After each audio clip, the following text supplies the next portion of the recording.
set. Huh? Good to go. Why are you filming the ambulance? Any reason? Does it feel like it? Feel like it? Yeah. Gotta get a life, bud. Gotta get a life? Midnight filming. Define life. Get a job. Hi. Alright. So you're saying I sell drugs? Now we gotta have a chat, guy. Huh? Just pull out my camera. And look at you. What's your name, dude? Officer Antonino. Alright, so that's how you treat people? We're exercising a constitution protected activity and you say because of the time limit I must be selling drugs? Listen, Step the back. First of all, I don't know who you think you're talking. I'm Get on the talking to you. sidewalk. I'm Get talking on the to you. sidewalk. You're on the Get on road. the sidewalk. You're on the road. Get on the sidewalk. You get on the sidewalk. Get on the sidewalk. You get on the sidewalk. You have no idea who you're dealing with, do you? Yeah, see? De-escalate. Listen to your partner. I am. He's going to make this video much shorter. You're the one Let's get what you got on your screen there. Let's make sure we get everything on your screen.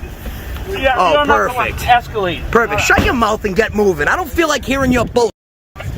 Off. Are you a police or an EMS or just an I just wondering. He's a bag they made the mistake of giving a badge to. Get a life, get a job, bro. Listen, let's compare paychecks, dude. I'll retire next year. I'm 32. How old are you, asshole? Put your window down. Try and get one last word in. Bye, Felicia. Yeah, don't crash into anybody. What are you, drunk? He knows that this is going. He knows who I am.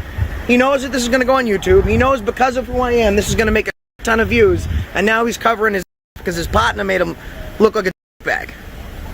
That's what's going on right now. Mr. Abrams encountered Officer Antonino again 2 years later on September 1st, 2022, as he was filming in South Boston with the owner of the No Name Audits, his YouTube channel. According to Mr. Abrams, he began to film Officer Antonino after he heard him direct profanity at an elderly woman. The encounter that followed was captured by Mr. Abrams in Gnome Audits, and once again, Mr. Abrams shared it on his YouTube channel.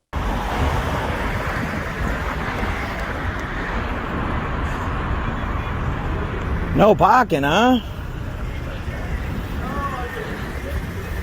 Hey, what's up? What's going on, man? You gonna start again?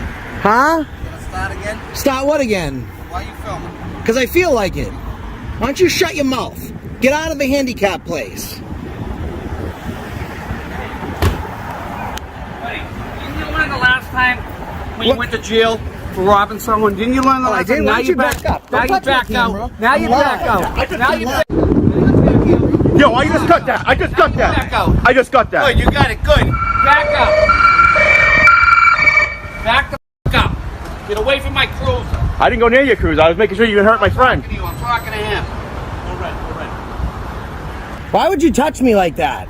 Could you put the camera in my face? I'm sitting on the sidewalk. You're live. Put the camera in my face. Buddy, you're live on 2 cameras. Listen, you... Filming, that's not trouble, buddy. Huh? I'm sitting Why on a you- public why you sidewalk. coming to my window and taking video. Is that for no illegal? reason? Is it illegal to go like this, Sergeant? Officer, is it illegal to do that? You're making a thing. Am I in the handicap spot? No. You're in a no parking you have no zone, clue are what you? you're talking about. Dude, first of all, why don't you get in your car and leave? You just Listen, assaulted here someone. we- Could I have a supervisor, please? Want me to go live? Yeah, Yeah, go go live. Go live. live. Could I have a supervisor, please, man?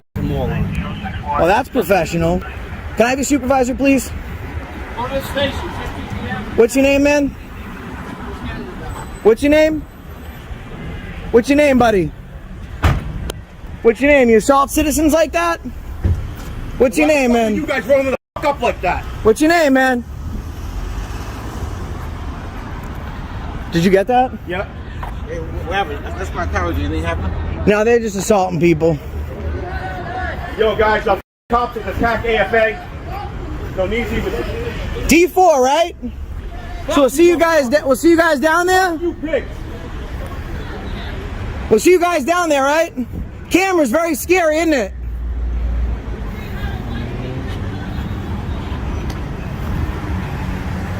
There's another one. It's on a mock car right there. Yo, cops have attacked AFA. I got it on my computer record. I ran across the street. I don't care. Lawsuit. Lawsuit, buddy. Grab your camera and everything. Hey, Josh. All right, guys. We'll go. After Officer Antonino grabs Mr. Abrams' hand and camera, Mr. Abrams indicates that he's going to file a lawsuit and go to the precinct to file a complaint. The First Circuit Court of Appeals, which has jurisdiction over Massachusetts, has recognized strong protections under the First Amendment for recording the police in public. In the 2011 case of Glick versus Kniff, a bystander was arrested after using his cell phone to film Boston police officers roughly arresting a suspect on Boston Common. The First Circuit ruled that this arrest violated the First Amendment because citizens have a right to record public officials, such as law enforcement officers, performing their duties in public. 3 years later, in the 2014 case of Garrick versus Begin, a woman was arrested in New Hampshire for recording a late-night traffic stop, and the First Circuit again held that the First Amendment protects the act of filming the police in public so long as the individual is not interfering with the officer's duties. Together, these rulings make clear that members of the public can legally document police conduct in traditional public spaces as an exercise of free speech protected by the First Amendment. As such, Mr. Abrams would have a strong argument that Officer Antonino's conduct was unconstitutional, as it interfered with his First Amendment right to film from a public sidewalk, and he did not impede Officer Antonino in the performance of any duty. Additionally, Mr. Abrams could also argue that Officer Antonino's use of force violated the Fourth Amendment as it was constitutionally excessive. As we have discussed before here on ATA, when police use physical force, the Fourth Amendment requires that it be quote-unquote reasonable under the circumstances. Because Mr. Abrams' actions in filming Officer Antonino were protected by the First Amendment, there was no legitimate justification for employing force to stop him from recording, and therefore a court would likely find that the use of force was gratuitous and unreasonable. Guys, we're headed down to the precinct to file a complaint. This guy's driving up and down the street.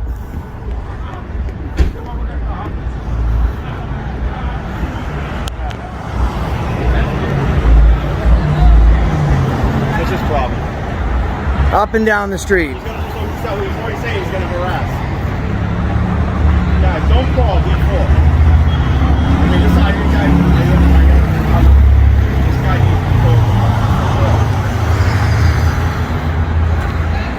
Hit that like button, hit that subscribe.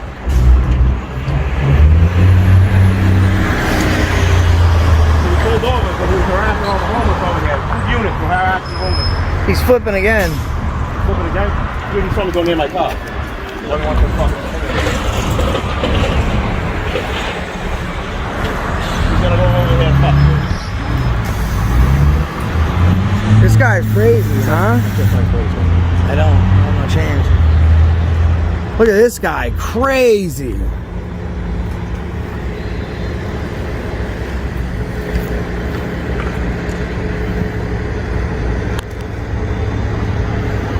Gang stalking. That's gang stalking.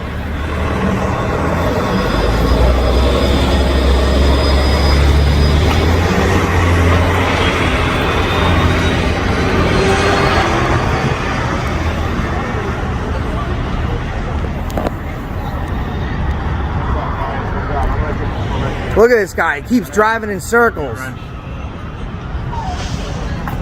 Back and around.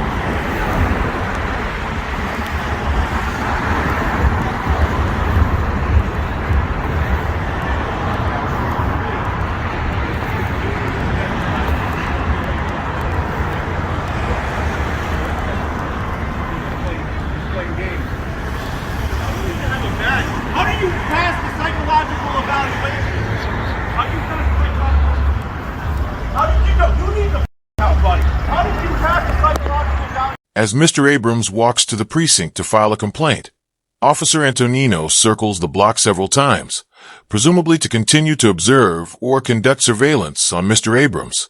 As the Supreme Court noted in the 1967 case of Katz versus United States, individuals have no reasonable expectation of privacy in their movements or actions that they expose to public view, such as on a public sidewalk. Police officers therefore have the authority to observe people in public spaces, for example, by circling a city block in a marked patrol car without implicating the Fourth Amendment, as such casual visual surveillance from a public vantage point is not considered a search and triggers no constitutional requirement of reasonable suspicion or probable cause. However, under these circumstances, it is certainly arguable that Officer Antonino's actions constituted First Amendment retaliation. As the First Circuit Court of Appeals explained in the 2011 case of Hannon v. Beard, a citizen must prove three elements to succeed in a First Amendment retaliation claim: that they were engaged in activity protected by the First Amendment, that a government actor took some adverse action against them that would chill or silence an individual of ordinary firmness from continuing to engage in that protected activity, and that the adverse action was motivated at least in part by the protected speech or conduct. Well, here peacefully walking to file a police misconduct complaint clearly constituted protected activity.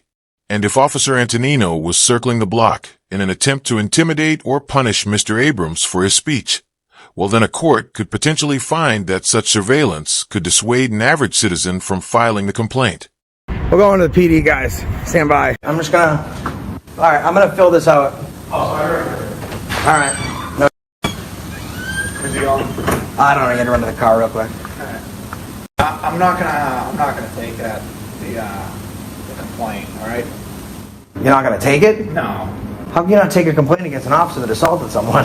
He didn't assault you. I mean, you went over there. You started harassing him. You know. By standing on a public sidewalk? You started talking and all that stuff. But that's legal, Yeah, but man. you're looking for a fight. I'm not looking for a fight. You weren't looking for a fight. I'm being very polite to you, aren't I? I'm being very polite to this officer, Yeah, right? I'm being polite to you. Fine, well, I would like a complaint for All him. right. Well, you can go to headquarters or something. I'm not gonna take it there. All right. What's your name? So you're refusing my right to fill out a complaint? Yep.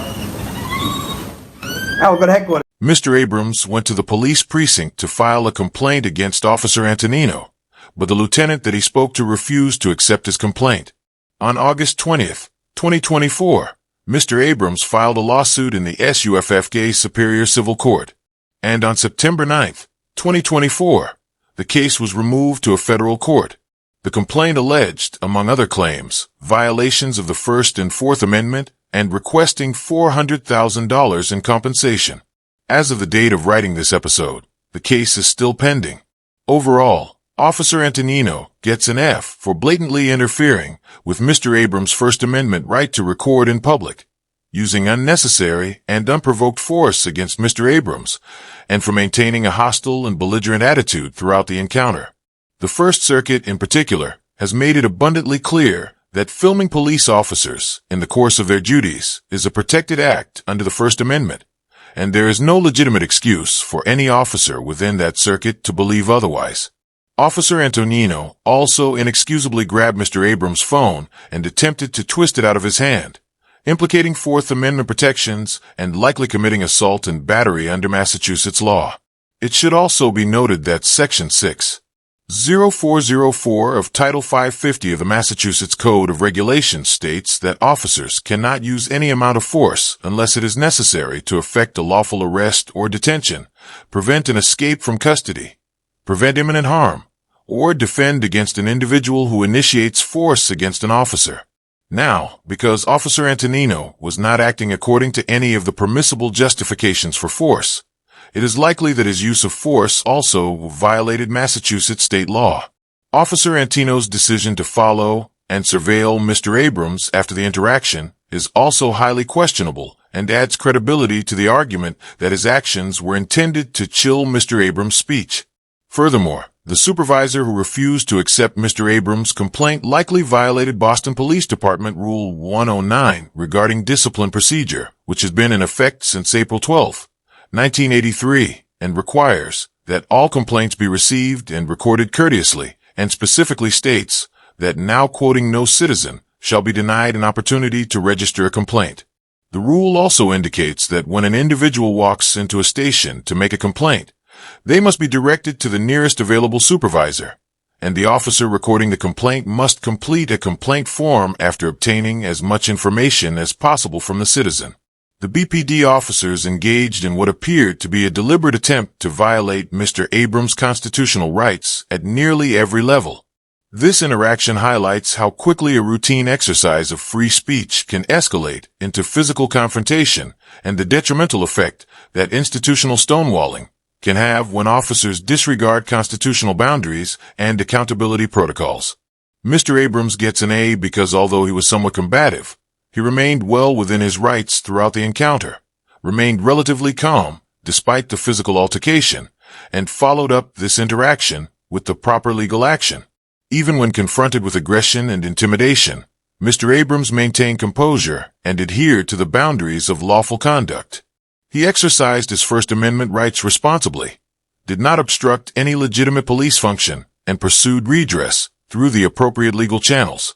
Mr. Abrams demonstrated a clear understanding of both his rights and the proper avenues to assert them, and his decision to bring a civil case against the department further reinforces his commitment to lawful accountability. While his tone may have been sharp at times, it never crossed into illegality or disruption. And under the First Amendment, even strong criticism of government actors is protected speech. In a climate where many auditors blur the line between expressive activity and unlawful conduct, Mr. Abrams kept his footing squarely within constitutional boundaries and is still pursuing accountability nearly 3 years after the interaction. I commend Mr. Abrams for exercising his rights responsibly and for adamantly pursuing justice through the courts. I will leave a link to Mr. Abrams' channel in the description and in a pinned comment if you'd like to support his work. Let us know if there is an interaction or legal topic that you would like us to discuss in the comments below. Thank you for watching, and don't forget to check out my second channel for even more police interaction content.